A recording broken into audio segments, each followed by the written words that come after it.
News first ಆಯೋಜಿಸ್ತಾ ಇರುವ ಕರ್ನಾಟಕದ ಅತಿ ದೊಡ್ಡ ಇವಿ ಎಕ್ಸ್ಪೋ. ಚಿಕ್ಕಮಗಳೂರಿನಲ್ಲಿ ಅನ್ಯ ಕೋಮಿನವರಿಂದ ಹಿಂದೂ ಮನೆ ಮೇಲೆ ಕಲ್ಲು ತೂರಾಟ ನಡೆದಿರುವಂತಹ ಆರೋಪ ಕೇಳಿ ಬಂದಿದೆ. ಮಧ್ಯರಾತ್ರಿ ಬೂದಿ ಮುಚ್ಚಿದ ಕೆಂಡದಂತಾಗಿದ್ದಂತಹ ಚಿಕ್ಕಮಗಳೂರು ನಗರ, ಕಿಡಿಗೇಡಿಗಳ ಕೃತ್ಯಕ್ಕೆ ಎರಡು ಕೋಮಿನ ನಡುವೆ ಈಗ ಗೊಂದಲದ ವಾತಾವರಣ, ಒಂದು ಅಶಾಂತಿಯ ವಾತಾವರಣ ನಿರ್ಮಾಣವಾಗಿದೆ. ಒಂದು ವಾರದಿಂದ ಮನೆ ಬಳಿ ಬರೋದು, ಕಲ್ಲೆಸೆಯೋದು ಇದೇ ರೀತಿಯಾಗಿ ಮಾಡ್ತಾ ಇದ್ರು. ಹಿಂದೂ ಕಾರ್ಯಕರ್ತರು ಇಬ್ಬರನ್ನ ಥಳಿಸಿ ಪೊಲೀಸರಿಗೆ ಒಪ್ಪಿಸಿದ್ರು.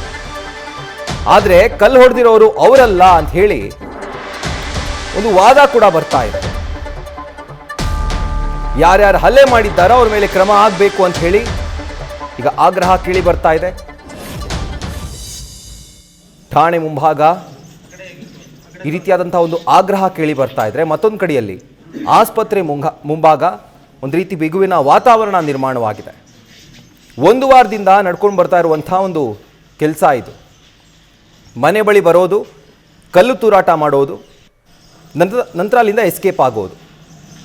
ಸೊ ಇದೇ ರೀತಿಯಾದಂಥ ಒಂದು ಪರಿಸ್ಥಿತಿಯನ್ನು ಒಂದು ವಾರದಿಂದ ಆ ಮನೆಯವರು ಎದುರಿಸ್ತಾ ಇದ್ರು. ಆದರೆ ಇದಕ್ಕೆ ಸಂಬಂಧಪಟ್ಟಂತೆ ಇಬ್ಬರನ್ನ ಹಿಡಿದು ಥಳಿಸಿ ಪೊಲೀಸರಿಗೆ ಒಪ್ಪಿಸಿದ್ದಾರೆ. ಆದರೆ ಮತ್ತೊಂದು ಕೋಮಿನ ವಾದ ಏನು, ಯಾರು ಪೊಲೀಸರಿಗೆ ಈ ರೀತಿಯಾಗಿ ಹಿಡ್ಕೊಟ್ಟಿದ್ದಾರಲ್ಲ ಅವರು ನಿಜವಾದಂಥ ಕಿಡಿಗೇಡಿಗಳಲ್ಲ. ಯಾವುದೇ ರೀತಿಯಾದಂಥ ಕಾರಣ ಇಲ್ಲದಿರೋ ಪರಿಸ್ಥಿತಿಯಲ್ಲಿ ಅವ್ರನ್ನ ಅರೆಸ್ಟ್ ಮಾಡಲಾಗಿದೆ. ಹೀಗಾಗಿ ಅದು ನ್ಯಾಯಯುತವಾದಂಥದ್ದಲ್ಲ ಅನ್ನುವಂಥದ್ದು ಒಂದು ಕೋಮಿನ ಒಂದು ವಾದವಾಗಿದೆ.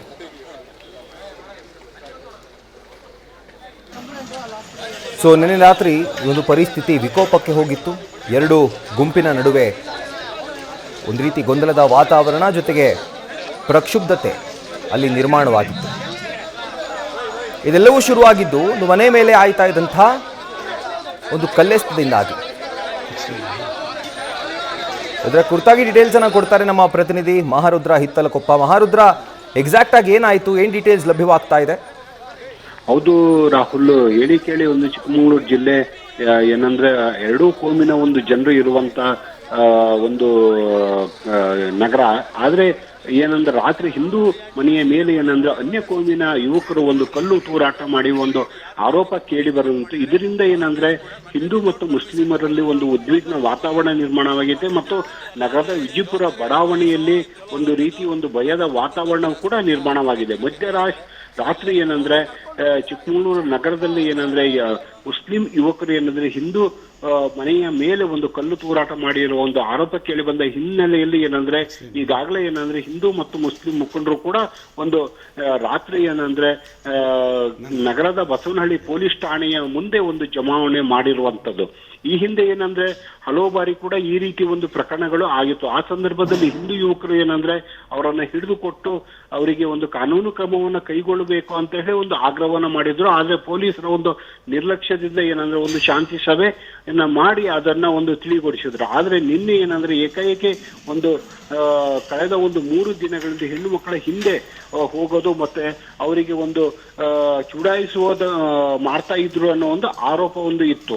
ಆ ಒಂದು ಹಿನ್ನೆಲೆಯಲ್ಲಿ ಅದರ ವಿಚಾರವಾಗಿ ಒಂದು ಗಲಾಟೆಯನ್ನು ಕೂಡ ಮಾಡ್ಕೊಂಡಿದ್ದಾರೆ. ಆ ಸಂದರ್ಭದಲ್ಲಿ ಏನಂದ್ರೆ ಅದನ್ನ ಒಂದು ರಿಜ್ ಇಟ್ಕೊಂಡು ಏನಂದ್ರೆ ನಿನ್ನೆ ರಾತ್ರಿ ಏನಂದ್ರೆ ವಿಜಯಪುರ ಬಡಾವಣೆಯ ಒಂದು ಹಿಂದೂ ಮನೆಯ ಮೇಲೆ ಒಂದು ಅನ್ಯ ಕೋಮಿನ ಯುವಕರು ಒಂದು ಕಲ್ಲು ತೂರಾಟವನ್ನು ಮಾಡಿದ್ರು. ಆ ಸಂದರ್ಭದಲ್ಲಿ ಏನಂದ್ರೆ ಅಲ್ಲಿ ಒಂದು ಉದ್ವಿಗ್ನ ವಾತಾವರಣ ಕೂಡ ನಿರ್ಮಾಣವಾಯಿತು. ಎರಡೂ ಸಮುದಾಯದವರು ಬಂದು ಏನಂದ್ರೆ ಅಲ್ಲಿ ಒಂದು ಗಲಾಟೆ ಆಗುವ ಒಂದು ಸಂದರ್ಭ ಇತ್ತು. ಆ ಸಂದರ್ಭದಲ್ಲಿ ಏನಂದ್ರೆ ಬಸವನಹಳ್ಳಿ ಪೊಲೀಸರು ತಕ್ಷಣ ಒಂದು ಆ ಸ್ಥಳಕ್ಕೆ ಭೇಟಿ ನೀಡಿ ಅಲ್ಲಿ ತಿಳಿಗೊಳಿಸುವ ಒಂದು ಪ್ರಯತ್ನವನ್ನ ಮಾಡಿದ್ರು. ಆ ನಂತರ ಏನಂದ್ರೆ ಯಾರು ಕಲ್ಲನ್ನ ತೂರಾಟ ಮಾಡಿದ್ರು ಅವರನ್ನ ಬಂಧಿಸಬೇಕು ಅಂತೇಳಿ ಹಿಂದೂ ಪರ ಸಂಘಟನೆಗಳು ಮತ್ತು ಅಲ್ಲಿನ ಸ್ಥಳೀಯರು ಒಂದು ಪಟ್ಟು ಹಿಡಿದ್ರಿಂದ ಅವರನ್ನ ಏನಂದ್ರೆ ಕರ್ಕೊಂಡು ಬಸವನಹಳ್ಳಿ ಪೊಲೀಸ್ ಠಾಣೆಗೆ ಹೋಗಿದ್ರು. ಅಲ್ಲಿ ಏನಂದ್ರೆ ಹಿಂದೂ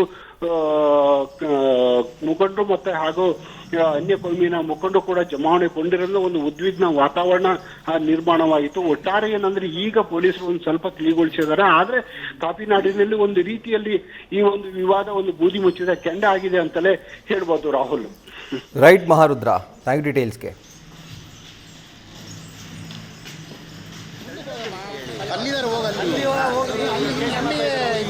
ಸರಿ ಆಯ್ತು ಆಯ್ತು ಆಯ್ತು. ಪತ್ನಿ ಮತ್ತೆ ಇಲ್ಲಿ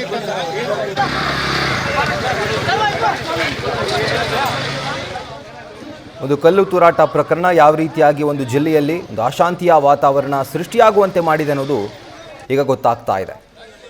ಮನೆ ಮೇಲೆ ಆದಂಥ ಕಲ್ಲು ತೂರಾಟದಿಂದಾಗಿ ಶುರುವಾದ ಈ ಕಿಡಿ ಎರಡು ಕೋಮುಗಳ ನಡುವೆ ಉದ್ವಿಗ್ನತೆ ನಿರ್ಮಾಣವಾಗುವಂಥ ಸ್ಥಿತಿಯನ್ನು ತಂದಿಟ್ಟಿದೆ.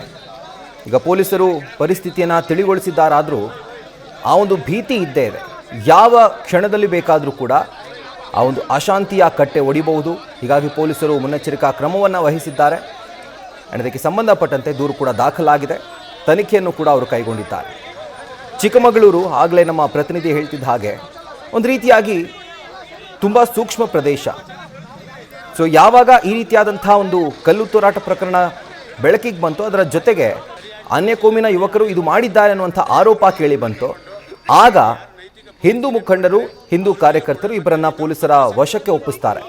ಆದರೆ ಪೊಲೀಸರು ವಶಪಡಿಸಿಕೊಂಡಿರುವಂಥ ವ್ಯಕ್ತಿಗಳು ಎಕ್ಸಾಕ್ಟ್ ಆಗಿ ಕಿಡಿಗೇಡಿಗಳಲ್ಲ, ಏಕಾಏಕಿ ಇವ್ರನ್ನ ತಂದು ಒಳಗಡೆ ಹಾಕಿದ್ದಾರೆ ಅನ್ನುವಂಥದ್ದು ಮತ್ತೊಂದು ಕೋಮಿನ ಒಂದು ವಾದ. ಸೊ ಹೀಗಾಗಿ ಶುರುವಾದಂಥ ಕಿಡಿ ಒಂದು ರೀತಿಯಾದ ಅಶಾಂತಿಯ ವಾತಾವರಣವನ್ನು ಅಲ್ಲಿ ನಿರ್ಮಾಣ ಮಾಡಿದೆ.